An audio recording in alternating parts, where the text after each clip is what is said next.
آمين. بقول لك ايه، امم انت موضوع النائب ده ضامنينه ولا مش عايزك سمعت. تخش؟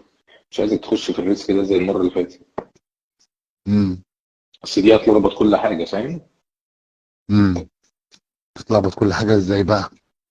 يعني مبدئيا امم الناس بنت ناس، الناس اصلا رفضت الفكره دي قبل كده، امم بس ابوك زودنا لما شتم الواد. تمام ماشي. امم اللي نزل دلوقتي هشام نصر يعني، تمام. امم امم ابوك هيبتدي يجاملك عشان عايز يركبك، امم هيروح خابط في الراجل ده برضه، هيروح قايل لك ايه خبط ده فيه اصلا شتم. تمام. يخبط فيه بقى لحد تاني غيرك، فاهمني؟ طيب هقول لك على حاجة، انا فكرت في ايمن يونس. لا، ابن متناكة. امم ابن متناكة يضايق ابوك جوه يعني، فاهم؟ لا خد بالك، ايمن يونس مش ستايله كده. كلمت محمد صلاح قال لي مش عاضه. يعني انا بالنسبه لي لو الاسماء اللي انت قلتها دي، علي جلال، علي خالد لطيف يبقى نائب، فاهم؟ امم امم نفس بروفيل احمد جلال، كده مطيز ما بيعملش حاجه مش عارف ايه، وانت يا باشا راجل في السيف سايد تبقى بنت متناكة. احمد لو ما نجحتش هتبقى بقول لك بنت متناكة من ناحيتين، الناحيه الاولانيه ابوك هيتجنن، فاهم؟ امم وهيشد في شعره وهيغلط وهيخبط في الناس وهيخبط في اللي نجح، فاهم؟ طب امم ليه؟ يبقى خسرنا كده مكانين. امم يعني هنبقى خسرناك في المجلس وبقى في نائب مش معانا.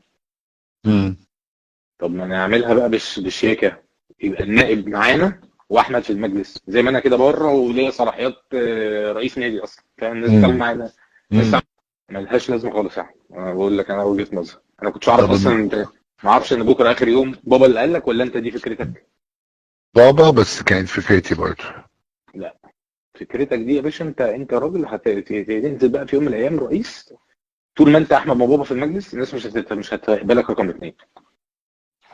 امم هو الشعب كده يعني، هو الشعب ده كده، تركيبته كده. امم نشوف الناس كانت بتتعاطف معانا ليك واحنا بره. امم عارف لو انا وانت امم تمشي امم في يوم من الايام قال لك ده رئيس وده نائب عم وعادي، وان العيال دي شاطره وناجحه بابا اللي هينزل قدامك ده هيطلع دين امه، فاهم؟ فهيصحي الميت، هو ميت اصلا، واحد يبقى ميت هيصحيه. بص يا احمد، لو انت بكره مرشح نفسك عضو مجلس اداره، خلاص، وهو هناك الراجل ده الشهر اللي جاي ده كله هو بينيكوا لمصلحه واحد تاني غير ابنه. امم غير ان هو بينيكوا عشان واحد تاني غير ابنه، ده بينيكوا عشان الراجل ده ما يقفش جنب الزمالك لما كان رئيس اتحاد. بص، خناقته هو انا منطقيه. انا انا حسبتها ازاي يا امير؟ ان مفيش حد نازل. لا الراجل ده يعني متعلم عليه في موضوع اللي انت قلت عليه. احمد، فاهم قصدي؟ احمد بقول لك ايه، انت لو كنت نازل قدام هاني العتال، الراجل ده راجل لوحدك قدام اي رئيس، في اي رئيس غير ابوك كنت نكته مم. حتى لو هو اداره اتصرف مليار، فاهم؟ مم. مم. بس انت محطوط في الكورنر ده غصب عنك، انت محطوط في الكورنر ده مش هتعرف تطلع منه. طيب دلوقتي انا اصحيك الصبح ولا اعمل ايه؟